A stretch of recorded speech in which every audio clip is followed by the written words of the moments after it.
Hi నాన్న బాగున్నారా అంటూ కొసరి వడ్డించి చివరకు మీది 1000 అయ్యింది 2 లివర్ ఎక్స్ట్రా అంటూ ఓవర్ నైట్ స్టార్ అయిపోయింది కుమారి ఆంటీ. సెలబ్రిటీలకు తీసిపోని పాపులారిటీని సొంతం చేసుకుంది. ఎవరి నోటా విన్నా కుమారి ఆంటీ గురించే డిస్కషన్స్. సోషల్ మీడియాలో ట్రెండ్ అయిపోయింది. ఫుడ్ టేస్టీగా ఉండడంతో కుమారి ఆంటీ ఫుడ్ స్టాల్కు జనం తండోపతండాలుగా క్యూ కట్టారు.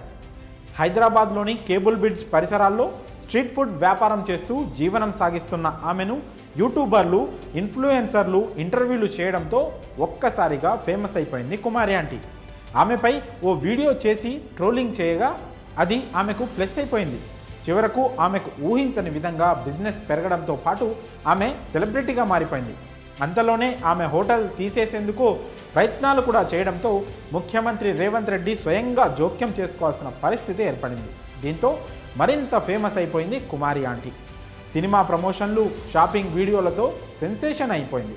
అలాగే పొలిటికల్ ప్రచారాలు కూడా చేసింది.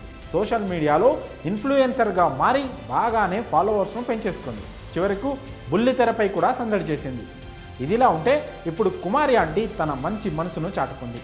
ఇటీవల తెలంగాణలో కురిసిన భారీ వర్షాలకు పలు ప్రాంతాలు నీట మునిగిన విషయం తెలిసిందే.